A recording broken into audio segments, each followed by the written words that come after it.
You're very welcome.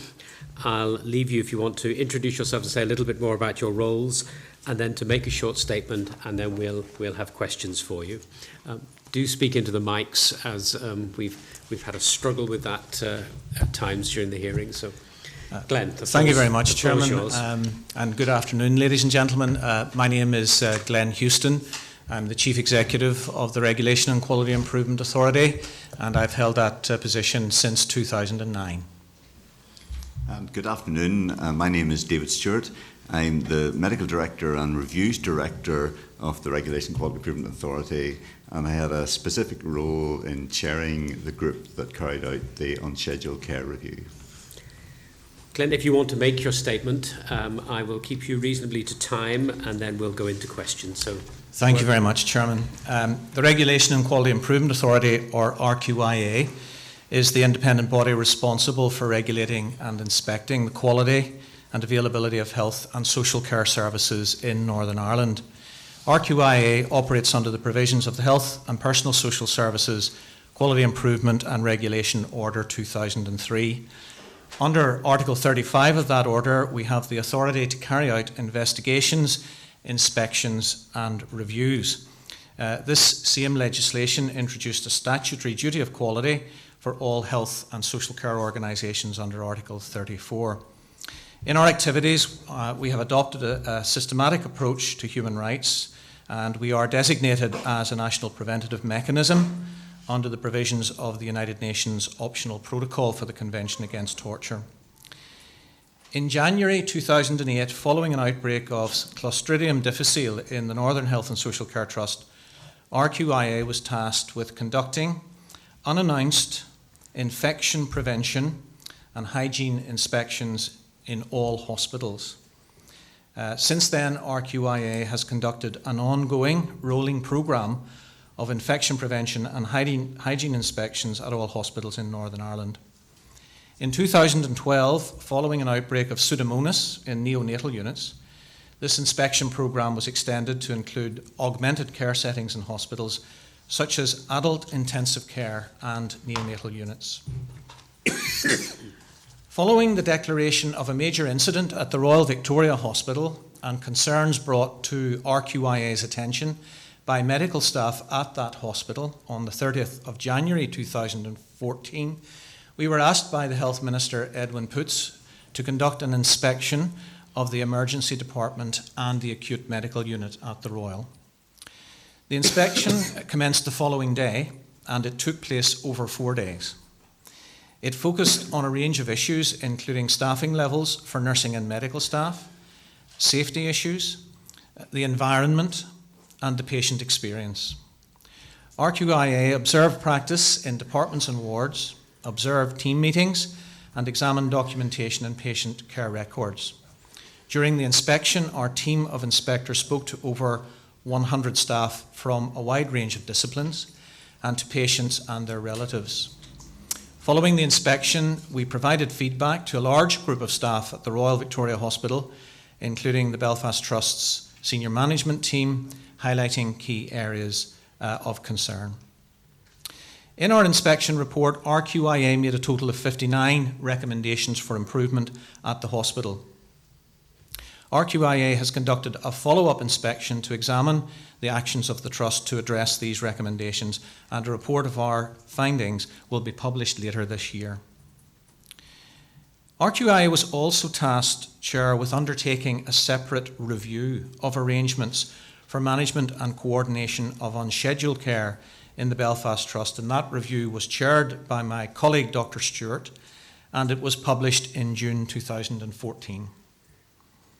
That review makes a total of 17 recommendations for improvement in the management of unscheduled care in the Belfast Trust and in the wider health and social care system across Northern Ireland. There are 3 key points, Chair, that I would just wish to emphasise for the panel at this point. I think the first of those key points is that we believe that patients must always be treated safely and with dignity and respect.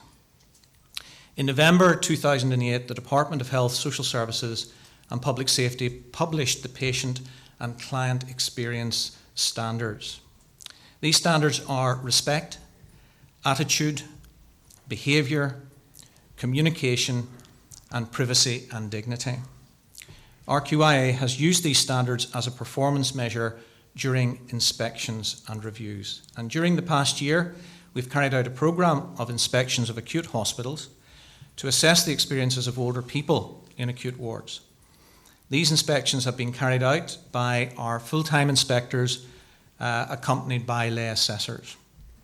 The experience of older people waiting in emergency departments for admission have been included as part of this process, and those suite of reports, Chair, will be published later this year.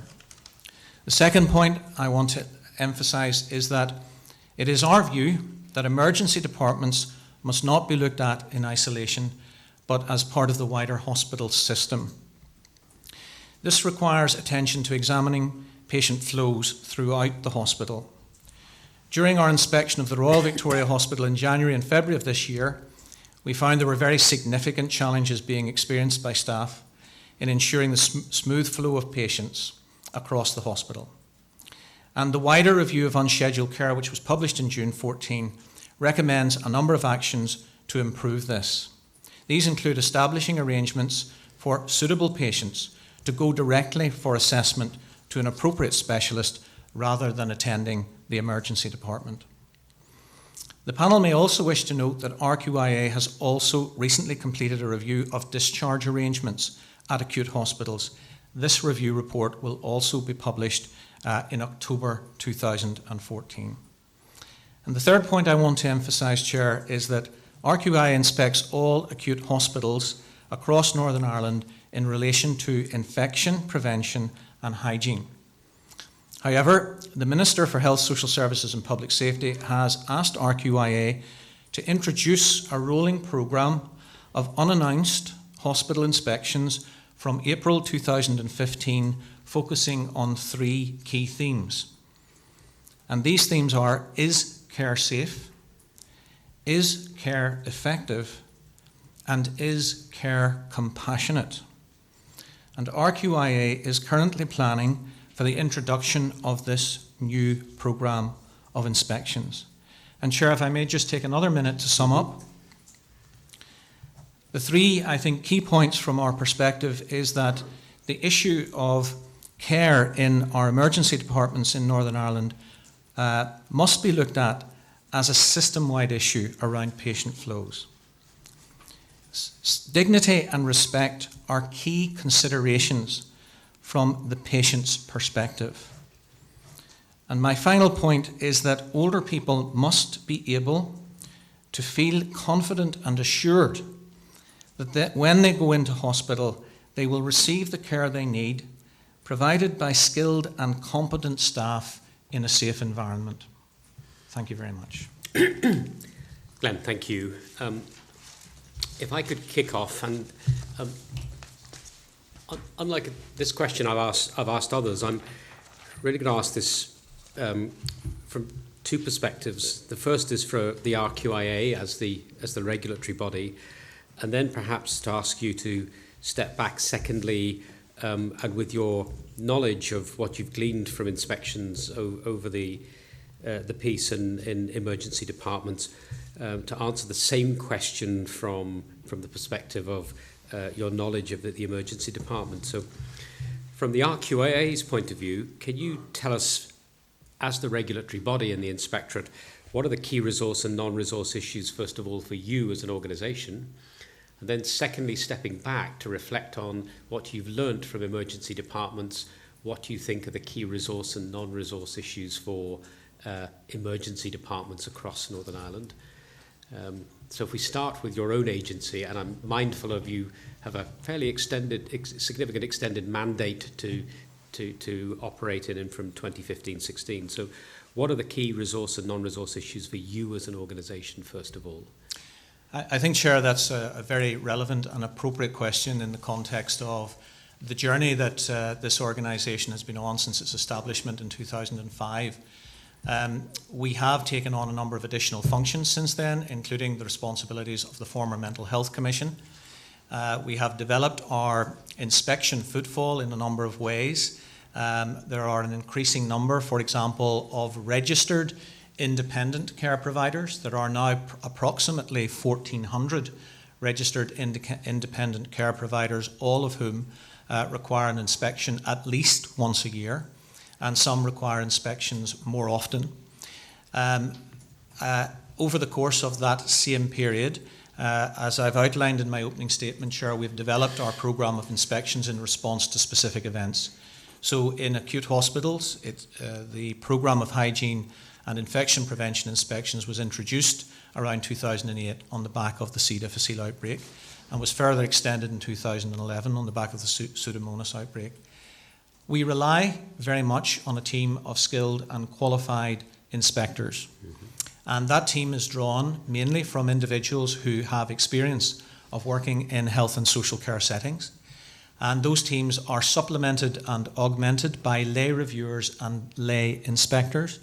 And we do believe that it's very, very important, no matter what context an inspection is carried out, that we have time to listen and hear the views of service users and their families. And as we look forward to introducing this wider programme of inspections, there are a number of considerations for us in terms of resource and capacity.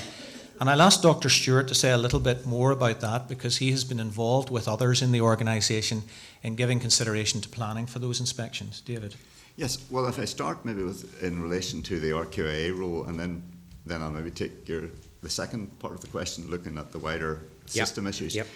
In relation to the programme of inspections, we are planning that on the basis that it will replace, to some extent, some of the work we have done previously in our thematic review programme. So while it is a new programme, some of the areas that we'll be covering are areas that have been covered in previous programmes. Yep. So if we take an example for the past 3 years, in each of the past 3 years, RQIA has carried out a major review of acute hospitals from a particular theme that did involve all acute hospitals being inspected or visited during the programme. 3 years ago, we carried out a review looking at hospitals at night and weekends. That did focus both on the safety, and we used a tool that had been developed in America called the Safety at Weekends and Nights tool, that looked really at what steps should be in place in what all the things should be in place in hospital to ensure safe care at night. But we also looked at experience of patients at night and weekends, and that included surveys of patients which brought issues such as noise at night and issues very much to the fore. Then the following year we did a further inspection-based review where we visited all the theatres in each hospital, and we had 7 specific areas that were examined in each theatre to look at, well, we visited, I think not every theatre in every hospital, we visited a sample of theatres. And then in the past year, as Glenn has said in his opening statement, we've carried out a review based on a programme of unannounced older people's inspections in each hospital. So part of the resource issue is really we will move more now to doing a set of inspections, but it's not that we haven't been in hospitals. So that's the first. The second area, which is in addition to the team from RQIA, we really draw very heavily on the experience and expertise of 2 groups in our work. One is when we use lay assessors. So we involve lay assessors in our review programme. So there would have been members of some of our lay assessors in the older people's inspections. We've recently gone out to public advert and recruited further lay assessors. In fact, later this week they'll be going through their first induction programme. But we also involve peer assessors. So we have a panel of peer assessors who assist us in the hygiene and infection prevention control programme. And I think we've maybe up to 50 to 60 now on that list. They are from trusts across Northern Ireland, and they will have specific, so they will assist us in an inspection, not within their own trust, but in another trust. And again, we've had discussion with the Chief Medical Officer and the Chief Nursing Officer that actually we want to recruit further peer assessors. We find that shares experience between trusts. So that's part of the process, but at this stage we're very much in the planning process, so the full resource implications I wouldn't say are fully worked out, but while it's a very much an important new programme, it is building, I think, on work that we've done previously. Sorry, I'm sorry to interrupt you now because I'm conscious of making sure my colleagues have enough time. A very quick question in terms of the additional, if you like, requirements, and I entirely accept that some of that can be absorbed by, if you like, existing work that you're doing. But at the moment, are you being given any additional resources to do this work, or is that a matter of negotiation, or are you going to have to absorb whatever the extra work is over and above the replacement? Sure. I think that's a very important question. We have, you will recall, no doubt, that in February 2013, Robert Francis published his report on the back of Mid-Staffordshire.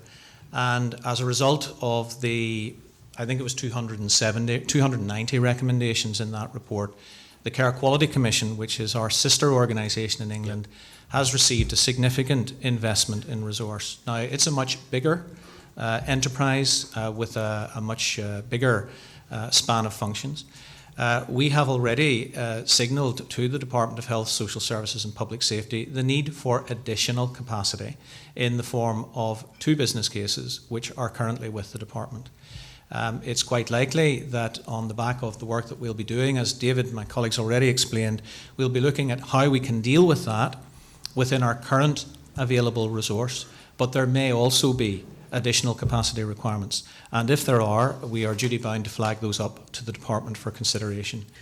David, I wanted just to take you back though to the second question which I had was, based on the experience of inspecting and regulating, what do you think are the key resource and non-resource issues that face emergency departments? Okay. Well, in relation to the I will start with the non-resource issues. Sure. And perhaps focus maybe more on non-resource issues, because I actually think they are related. I mean, at the minute, some of the issues about system design will need some additional resource, but I think it's important to highlight at the start that the work that we did in relation to our report on the unscheduled care, we identified a number of areas that potentially will require additional resources, but the actual focus of the report is very much on the system and the design of the system.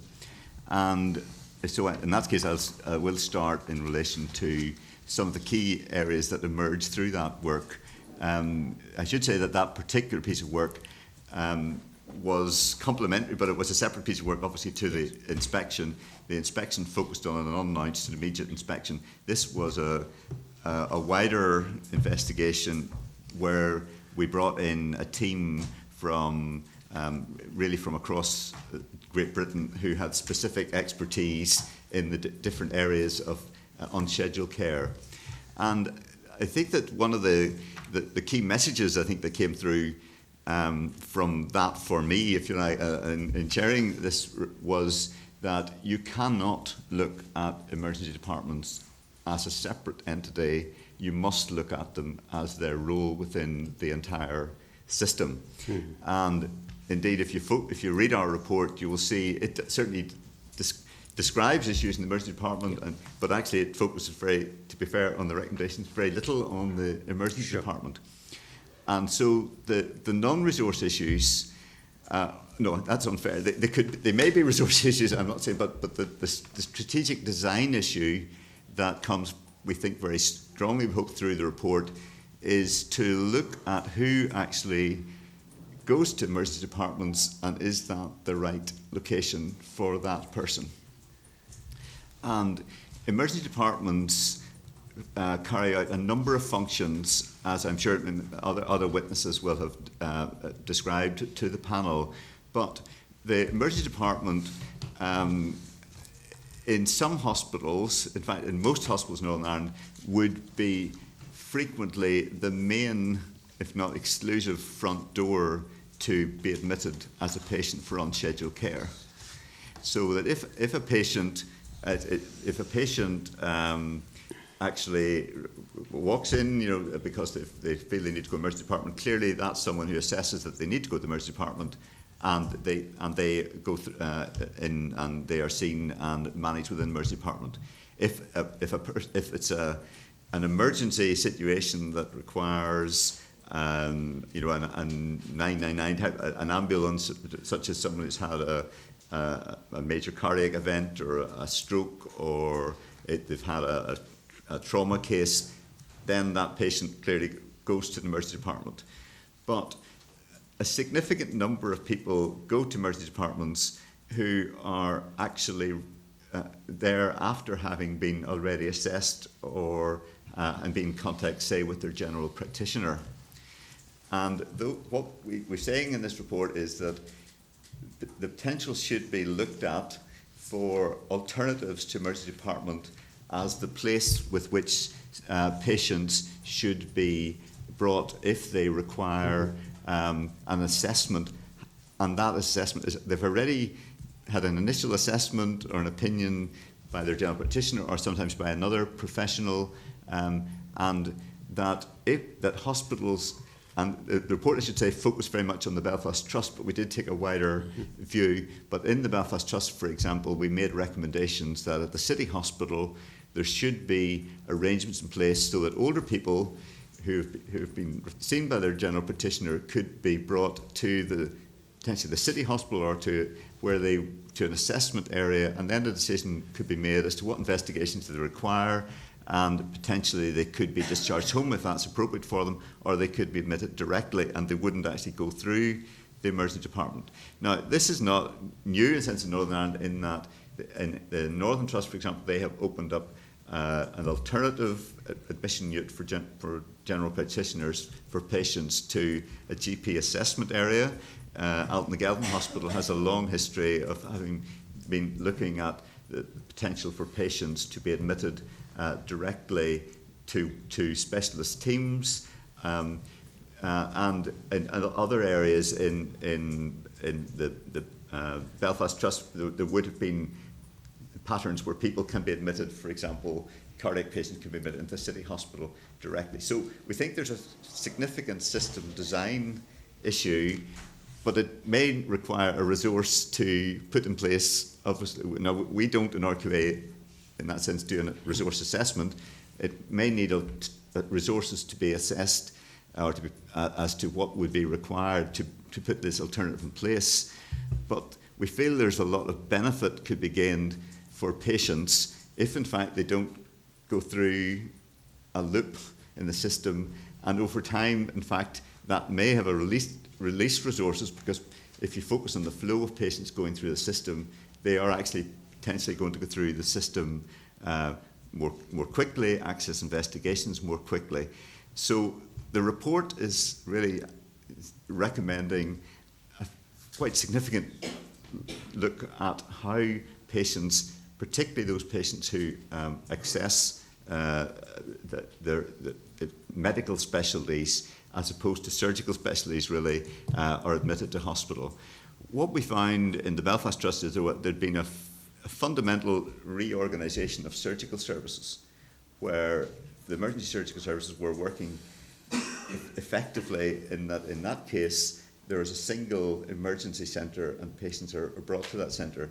But we found that because of the nature of the way the hospitals are divided, it did at times mean that patients were actually being admitted or going initially to the emergency department, then waiting for admission to get into the hospital, and then potentially waiting to be transferred to the City Hospital or to another hospital or to another ward within. So what I'm saying is, I think there's significant non-resource issues to look at in the terms of a system redesign, but I'm not saying that won't be without resource consequences. I'm going to ask a very quick final question and then pass you to Marion. And this is one really about looking across the piece in trust as a whole, and recognising that Belfast Trust, and it's a regional centre, and therefore the hospital services are different.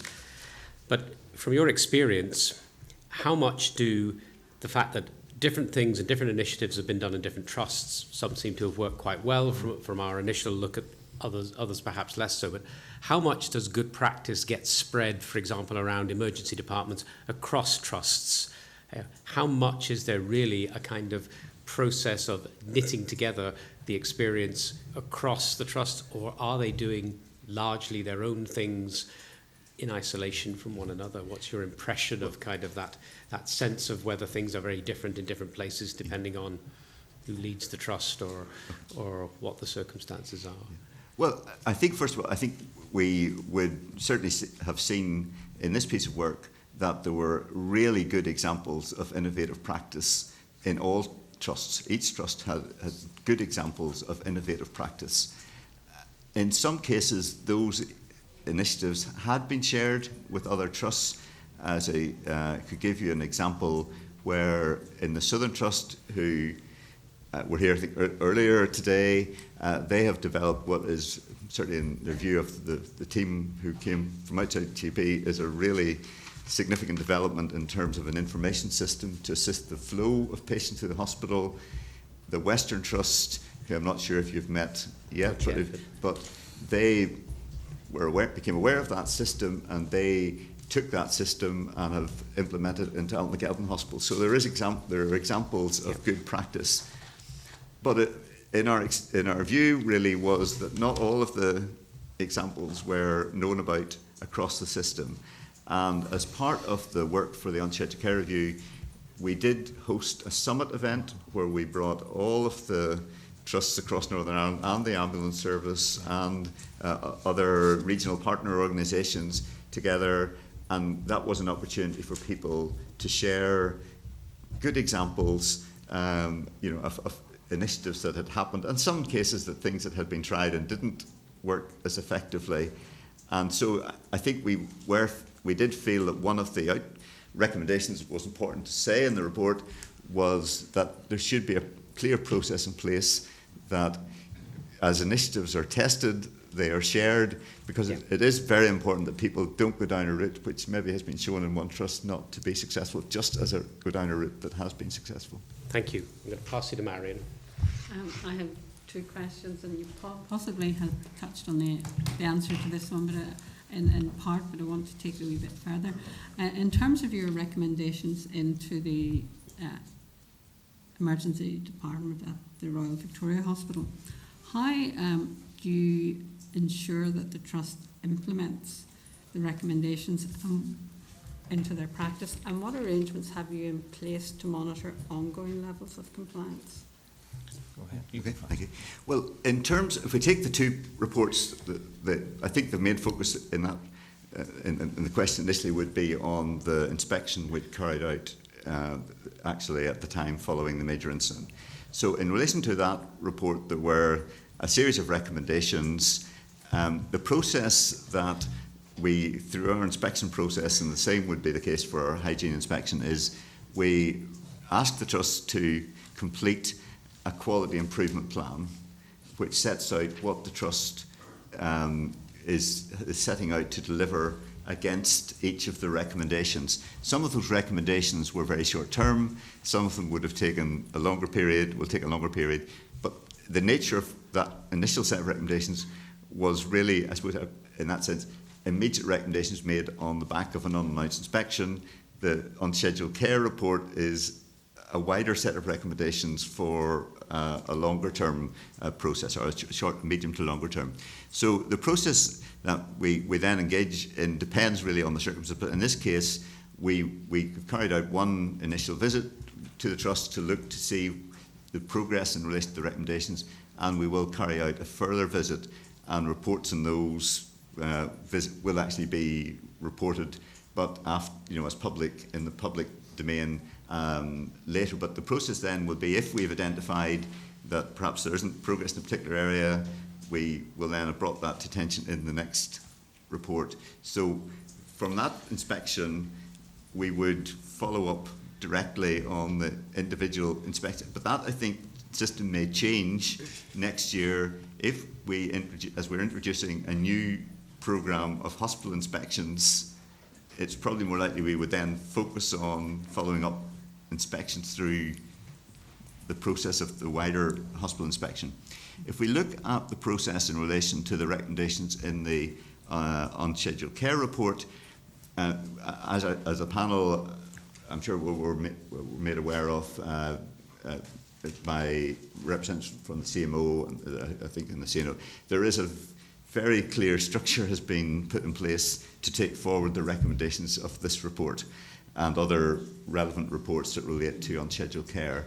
And we've had the initial discussion that at a point in time we are likely to be asked to carry out a review and progress against those recommendations, but the timing of that will depend, I think, on the timing of the specific recommendation. So yes, we wouldn't anticipate that we would be asked to do that, but there is a very strong, as I understand, structure has been put in place to oversee the accountability for the delivery of those recommendations, and 2 of the members of our independent review team have been invited to have a, if you like, external view in the process as well. So in terms of the inspection, we would see it a responsibility in RQA to follow up. In terms of the wider, it is a report to the Minister, and there'll be a process to review progress against those recommendations. And if I may, I would just like to add a point. I think one of the things that's very important in this is I mentioned in my opening statement that the same order, the 2003 order, which brought RQIA into being, also created a statutory duty of quality on HSC organisations, including trusts. So the Trust Board has a hugely important role in ensuring that any recommendation of a report delivered by the regulator is actioned. That's the first responsibility. The second responsibility beyond the board is the Health and Social Care Board, which commissions the services. And we have had discussions with the Health and Social Care Board about how the recommendations in any RQIA review or inspection can assist them in that commissioning loop. And the third link in that chain is with the Department of Health, Social Services and Public Safety through the accountability review process. And David has, I think, quite rightly highlighted that in this particular matter, the department has seen fit to establish a working group under the chair and leadership of the Chief Medical Officer and the Chief Nursing Officer. So I think we are very assured that these matters are being given very serious consideration. Thank you. My final question is a bit of a cheaty question, really. Not from your life in RQIA, but from your wider experience, because both of you have considerable years of experience within the HPSS. And I'm just wondering, from that experience, have you any reflection on the operation of the hospital service in general and community care, and how that impacts on the operation of any? Well, I suppose if I could start, Marion, I think from my point of view, and I do want to take this opportunity to highlight this, in the course of our work in hospitals, we meet some hugely dedicated people doing their very best to provide excellent care to patients. And they are greatly saddened when the system falls down for whatever reason. I think from our perspective, it's hugely important that we continue to have a footfall into acute hospitals, be it on the basis of our review work or our hygiene inspections, and now from 2015, patient experience inspections. And I think when I look back over the impact of the hygiene inspections, we have seen a considerable improvement in the reported figures for the rates of healthcare associated infections, particularly C. difficile, MRSA, MSSA. I would hope that there will be a similar impact of this programme of additional inspections that we will bring into play in 2015. I think if I maybe take the question specifically in relation to the emergency departments and, if you like, my background before in RQA, and this is the third occasion in my career when I have been involved in an exercise or a process to look at addressing very major challenges in the emergency department system, in particular in the Greater Belfast area. And initially that would have been in the mid-1980s when there were very major challenges, and at that time the process that we put in place was a reorganisation of the catchment area for each hospital, and actually set up a system that meant that each hospital had specific responsibility for a population, rather than the previous model, which had been that hospitals were taken on a particular day of the week. Taking your question directly, I think the learning looking back from that was the need to integrate the community services and the hospital was fundamental to actually so that whenever you're looking to discharge patients, there's a clear mechanism in place that the hospital knows the system. And I think maybe earlier today we may have heard about the discharge hub that we saw in the Southern Trust. So there's a clear relationship there, whereas if you're in a system where you're in hospital on a day of the week basis, patients are travelling distances to hospital. It's very difficult for hospital to link with particular communities, very distant from communities. So one of the things there was actually ownership of a particular area. And the model actually did work for a period, a very significant period, I think it was for about 10 years. The system again got into very great difficulty in the late 1990s, again through a whole series of pressures. And the model we put in place at that time was a coordination system where there was early warning so that you could intervene early in the day if you thought one hospital was becoming under pressure. And I think what I've learned from this process is you cannot rely on previous solutions. The difficulty is the system is continuously moving, and we're in a very different model of delivery of care now than we were at either of those two times. In particular, we now have a different arrangements for medical specialties. So rather than, if you like, most of these issues, and I don't want to undermine the issues or underplay the issues in other areas, but most of the issues we saw in our inspection in the Royal and what we learned about in our wider review relate to patients who have already been assessed and managed by the emergency department and are waiting for admission into the hospital. And that then, if those patients are not able to get out of the emergency department, that then creates major difficulties for other patients in the department. But if patients could be moved quickly and flows through the emergency department, it certainly has a significant factor in improving the situation. But the way that the medical system has changed means there's now not any longer, if you like, so much the general medical ward.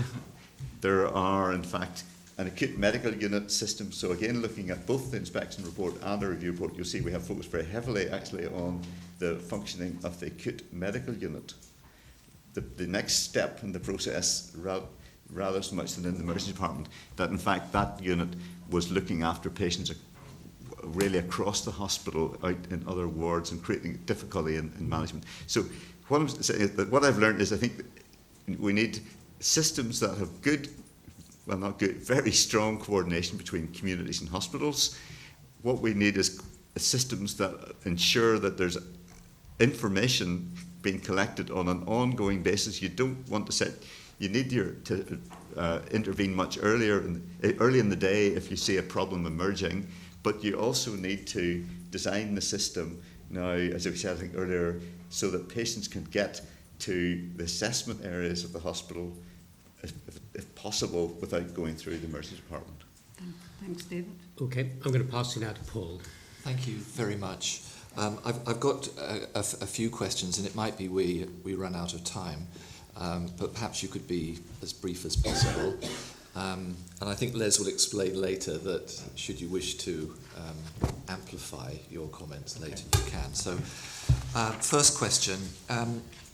Could you please clarify for me, are you responsible for holding the board accountable? The 2003 order allows us to hold the health and social care bodies to account. And in the order in 2003, the dispensation across Northern Ireland was quite different than it is today. But my understanding of the order is it allows us to hold any HSC organisation to account, including the board. And have you had occasion to do so yet? Often we would make recommendations on the back of a review for the HSC. Sometimes those recommendations are for the department, indeed, or for the board. So yes, we would. Thank you. Is it the RQIA's role to try to sort of anticipate peril for the health system and EDs? So what I mean is it your responsibility to say that, in your professional judgment as independent body, in your professional independent judgment, the current dispensation, the current arrangements are likely to lead to problems? So is it your job not only to be retrospective, but to try to anticipate problems that might lie around the corner? Do you want to pick up? Well, in the context of the system, and I'm not specifically looking at EDs, we carry out both reactive reviews in relation to particular situations, but we actually have a planned review programme.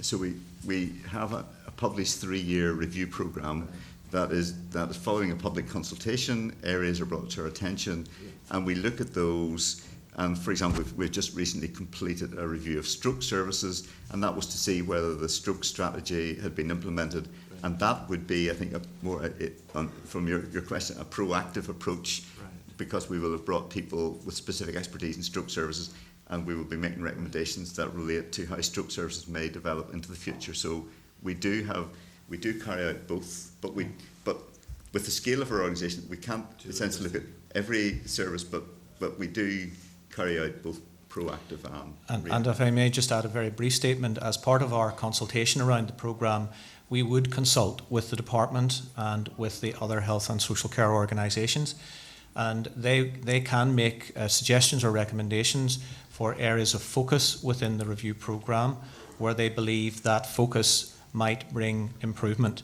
and particularly in the context of our regulatory and quality improvement span of interest and span of responsibility. But conceivably, the department and the trust might not really wish you to look at a certain area. So you're taking guidance from all sorts of people. Yes. Quickly moving along, I'm just worried about the time. Which human rights do you apply when conducting inspections and when conducting reviews? Well, as I mentioned, the patient experience standards are drawn closely from the convention rights, and certainly we would work with the standards, because if we are undertaking an inspection where we are measuring progress, we have to work against an agreed framework. In some cases, we work with minimum standards that are published by the Department of Health, Social Services and Public Safety. An example of the standards that are currently out for consultation are the nursing home minimum standards, and as well as the standards, there are values, dignity, privacy, respect, and obviously the right to life is hugely important in all of that. But amongst, you have to apply agreed standards, I understand that, but amongst the agreed framework is the Human Rights Act, the International Covenant on Economic, Social, Cultural Rights, the Convention on Disability Rights, the Convention on the Rights of the Child. Would you ever explicitly use those nationally agreed standards in order to inform the principles that are more current in Northern Ireland? Well, I think what I would say, how I would answer that question is that if we're undertaking a particular piece of work, we have to begin with an agreed set of terms of reference. And if the terms of reference should and ought to reference the human rights standards, then there would be a reference to the human rights standards. But our work is more likely to be against the terms of reference rather than the standards themselves. Right. But the terms of reference could encompass Absolutely. the international standards. Absolutely. And one would expect them to, right? Yes, After all, indeed. they're binding law. They are. Right.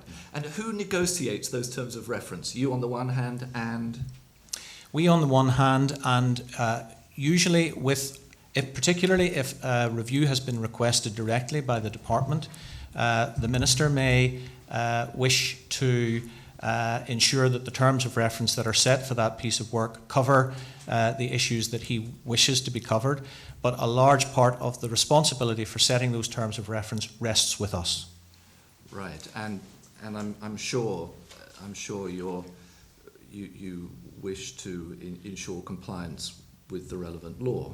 Absolutely. And the relevant law includes the international standards and the national standards on human rights. So one would expect the international and national human rights standards to be either explicit, one would hope, or certainly implicit within the terms of reference. More likely to be implicit than explicit. Why? If it's the law, binding law, and you're a regulatory body, independent regulatory body looking at standards that correlate closely with human rights, why not make the human rights connection explicit? Well, I think that's a very, very valid observation, and very valid comment. Yeah. And I suppose in a sense that our focus really with the work is to identify what are the terms of reference and to work within the framework of the terms of reference. But obviously always, and I think this is a very important point, if during the course of our work something comes to our attention that concerns us, that might indicate that there is a breach of the law, of whatever type of breach, we have a responsibility to escalate that matter immediately to the relevant authority. And that escalation might also, on occasion, involve the Joint Protocol for the Protection of Vulnerable Adults, or indeed the Child Protection Protocols. Yeah. And maybe just add that our reviews cover, although it's a specific review programme, and in that sense comes under our directorate, it covers work as well in mental health. And in our work in mental health, we have taken a very clear focus on human rights within the work in the mental health programme, and we did. And so we have a process where we look at our reports and we look and see, what have we done in relation to that, in relation to specific human rights, as well as other criteria. I think the point is a fair point that we could look. I think it's just we could be more explicit in the process of developing terms of reference that actually looks at it from that perspective. But we have done really a significant amount of work, probably more on the mental health side in relation to human rights. And that's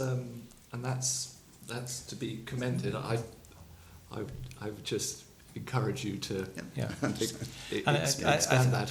And just briefly, if I may, I'm not really just being sort of boringly loyally about this, because behind some of the agreed principles of dignity and privacy and all the stuff that we would agree, behind that are these human rights standards, which can actually help to amplify those large rubrics of dignity, respect, and so forth. So the human rights stuff, I think, if I may be so presumptuous as to say, might actually assist you in your very heavy responsibilities. Yes. And I would accept that fully. In fact, we have a human rights advisor who is part of our team, has a legal background, and will often assist us in framing those terms of reference. Okay, thank you. And Les, you'll cut me off when you need to. Carry on. No, you're fine. Okay. We're okay with that. We understand that the standards of quality adopted by one or more trusts may not be aligned with the standards of quality set out by the board. Okay, so you might wish to say pass to this question, which is 100% fine. But we understand, or at least I understand, I won't speak for my colleagues, I understand that at least one trust has got an understanding of quality which is somewhat different from the standard of quality adopted by the board. Now, just assume that's right for now, or you may wish to say pass. If that arises, which set of standards are you applying when looking at a trust? Are you applying how quality is understood by the trust, or how quality is understood by the board? Okay, unfortunately I'm going to say possibly neither, but hopefully I think both. In the context of the work that we do in relation to inspections, if we take, say, the hygiene inspections as an example, we have an agreed set of tools that were regionally agreed, and we apply those tools. So we are inspecting against a regionally agreed set of processes. I'm not aware of the circumstances, why that particular situation, but in terms of our understanding, the trusts would be using the same tools in their own individual internal inspections of hygiene, so that, in fact, there can be a comparison, if you like, at times between the two. And to be fair, I think we generally see when that's happened that there's a very close correlation between the two. And I think it's in everyone's interest that we all use the same process. So if you look for the process with this new programme of hospital inspections, we will go through the same process of looking towards a regionally agreed set of tools, and they will be openly available for other organisations to use, but they will have been regionally agreed. The actual standards that we review against the basic set of standards, as well as the patient experience standards. There is a published set of minimum care standards from 2005, and they would inform our review process that relates to governance and so on. But given that we've moved to a more thematic review programme, if we were, say, looking at stroke services, we would actually want to look at the standards which have been published in Northern Ireland that relate specifically to stroke care. And I would add that, from my perspective, the trusts ought to work to the regional standards unless there's a very good, rational and sound explanation as to why in a particular service, in a particular location, they are not. Yes, I think I mustn't speak for them, and I'm not, but I imagine they would say that their standards are higher, more robust. So I just wondered if that put you in a difficult position. But you've replied. Thank you very much. Perhaps a short question, then close with a final question. It's about serious adverse incidents. And if I understand correctly, and please excuse me if I've got it wrong, but the RQIA is notified of SAIs concerning mental health, but all other SAIs are notified to the board. Am I right, first of all? Okay. Well, there's some exceptions. In, for example, we would get notified also about SAIs related to prisons, and we have two senior executive members of a regional group who would have access to the information of the other SAIs as well in hospitals. Okay, thank you. And at year's end, does the board review all SAIs to look for trends and patterns that might need systemic attention? And I am aware of the learning reports. Yes. Is that the way the board has of trying to identify whether or not the SAIs actually demonstrate a systemic problem that needs to be addressed? Is that the mechanism for that sort of identification of patterns? And if so, does it work? Well, I wouldn't wish to answer for the board in terms of what they do or don't do, but what I can say recently is we have looked at the board's annual report in relation to analysis of complaints. Yes. Because we think that's an important source of information. And those are complaints that are dealt with by the trusts initially and may also be dealt with at stage 2 in the system. So, and I do think there are important, if you like, areas where information would be very useful in informing our processes, and one of them is incident reporting. And as we prepare for this wider programme of inspections, we will certainly be looking at how that information can become intelligence that can assist us in doing what we are required to do from the 1st of April onwards. Okay. Just very quickly, there is a specific review underway in relation to aspects of the SAI system, and we will have a role in that, in actually quality assuring the process that led to the review. But there is a very structured approach now regionally that oversees the SAI system. As I said, we have 2 of our officers who attend, so although the report is in a very important reports, in each individual instance may lead to learning as well as a review of the overall trends. So we have 2, as our Director of Nursing and our Director of Social Services would both be attending that group, and there will be other specific exercises which the board has carried out that will help to inform us. For example, the board did a review of all SAIs that have been reported to them, whether in relation to patients who were in care or patient clients in care in residential homes, and that information would have been shared with us. So there is an ongoing engagement on some of the individual instances where the DRO, the designated officer in the board who looks at the incident, works with our mental health team for those incidents, but we can get information in relation to other incidents as well. Okay, and my last question. Thank you so much for this and for your patience. My last question. It's really it's almost a methodological question. I don't know the answer to it, but I'm hoping you do. Look, we're interested in a human rights-based approach to health. Regrettably, there isn't one universally agreed neat definition of a human rights-based approach, but most people agree it includes things like equitable access for all, quality care, transparency of policies, privacy of patients' records, bottom-up participation, accountability, so forth and so on, dignity, empowerment of individuals, all that good stuff. So we might wish to say that the commissioning board should require trusts to respect a human rights-based approach. I mean, conceivably, we might wish to say that the commissioning board should require the trust to respect a human rights-based approach in their service agreements. Now, that's just a hypothetical for now. Yeah. But if so, then we have to know how to monitor and measure a human rights-based approach in the trusts.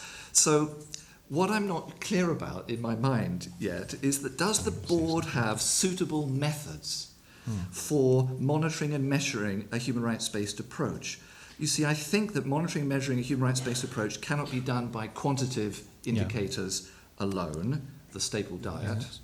And I suggest that measuring human rights-based approach requires mixed methods. It requires qualitative and quantitative methods. And by qualitative methods, I mean, semi-structured interviews, maybe focus groups, all that sort of stuff. So I suppose what I'm unclear about in my mind is whether or not the commissioning board is equipped at present to devise the appropriate methods to measure, monitor a human rights-based approach in the trusts.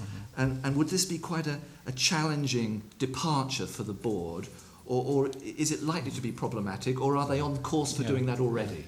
And I'll ask David to comment on that, but I would like to say, perhaps from the point of view of the wider service and the purpose of this particular investigation or inquiry, I think if this inquiry can bring added value, the added value comes in that space that you have just outlined.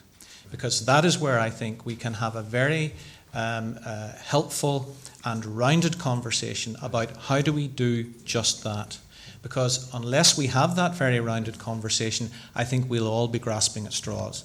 So I welcome that particular analysis of the situation, because I think that analysis of the situation will bring more light to the issues that we're wrestling with, and hopefully will help us all to find a way forward about what is really best practice in the context of a human rights debate about what it is for particularly older people to go into hospital. And I think I have an elderly mother. She's still quite active and she lives at home.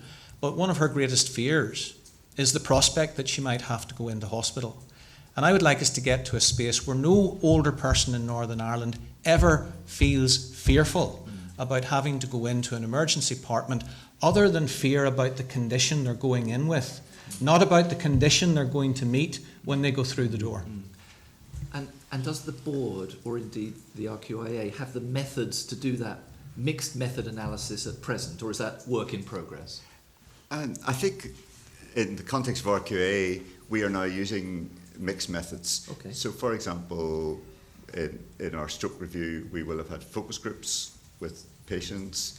We've also had surveys for some of our reviews.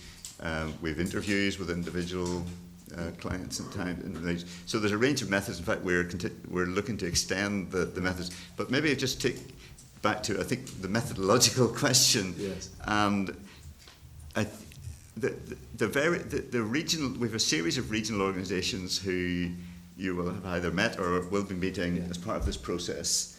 And we are all part of the family of the HSC organisations. So we're not in competition, or we have specific roles, but we do link at particular processes. And one of the overarching processes, which again I would imagine, I'm sure has been brought to your attention so far, is the Quality 2020 process. And the Quality 2020 is the overall visionary process for the strategic direction to move towards improved quality for health and social care in Northern Ireland. And it has a series of work streams. But at the heart of the Quality 2020 process is a set of, if you like, 3 areas of which are effectively reflected for us in our 3 questions, which Glenn mentioned in his opening statement. So we're interested in, is care safe, is care effective, and is care compassionate? Quality 2020, based on the wider WHO quality initiatives, is based around safety, quality, and patient experience. And you will see then in Trust there's initiatives as well around those 3 areas. In the early days, when I suppose of our thinking in relation to human rights, when we were looking at this, we were very much guided at the context of we had to kind of look at how we linked our methodologies to the processes. And I think what I'm not sure if it's been done, I don't believe it's been done, but I don't think it would be a particularly, it might be marginally challenging for a short period, but I think it would be a very manageable piece of work, would be to actually simply look at those 3 domains and link them to specific human rights. Is care safe is very heavily focused on the right to life, and the right. Is care effective is definitely linked to right to health. Is care compassionate is related to different aspects, including family life, for example. Now, in our reporting processes for these inspection programs in the future, we would intend to move towards a model where we are actually reporting against those 3 domains. So I think bringing the human rights focus and linking it into that, we have, when we talk about different organisations have different processes of work, but one of the very important processes, which if you haven't heard about, I'm sure you will, is the process of the 10,000 Voices campaign, which is clearly a methodology to give the patient a voice. We need to be able to use that information to inform our processes. The SAI process we were talking about is very clearly linked. So I think a process that brought those 2 very important dimensions together in the structure, I think could be developed and would help to move forward. I think the work of the RQIA some of it is fantastic, and I'm really pleased to learn about the mixed methods that you're already engaging with. And I'm just wondering if the commissioning board is already doing that mixed method approach or not yet. Well, in my experience, they would be involved. When I say the commissioning board, I would say they would link into the regional, and they certainly, in my understanding, the 10,000 Voices, which is it's been developed, is very much a leading new approach. Okay, sorry I've gone on for so long. Thank you so much. I think that's really important evidence, and I just been wondering, quick observation then before wrapping up, which is that Paul's outlining of a human rights framework and how we're beginning to think about this. It's been very interesting that almost every trust and actually the board and even the minister are actually interested in this and talk about much of this is already implicit in what we do. And I see one of our roles is how we move from that kind of implicit and underlying much of what we do to a much more explicit and clear framework. And it strikes me that that is really useful and valuable both for those who deliver the service, not terms in delivery and for users, but actually too for staff to be able to say to users and others, we expect to be treated with respect and dignity as well as treating you with respect and dignity. So there's a really useful win-win around that. And for us, it'll be moving from that. How do you move from that implicit to explicit? And that'll be one of the challenges, I guess, for our report. I want to thank you. We went over time, but I think it's really important, and particularly given that you have a regional overview, and many of the witnesses we have who come before us are looking very much just at the local. We've said this to all witnesses. We are more than happy to take additional written evidence if that's useful. We'll welcome written submissions, either to expand on anything you've said or anything that you think is worth drawing to our attention. And it just remains to say thank you very much this afternoon. That's been really, really useful for our deliberations. So Thank you. Thank you. Glenn, David, thank you very much indeed.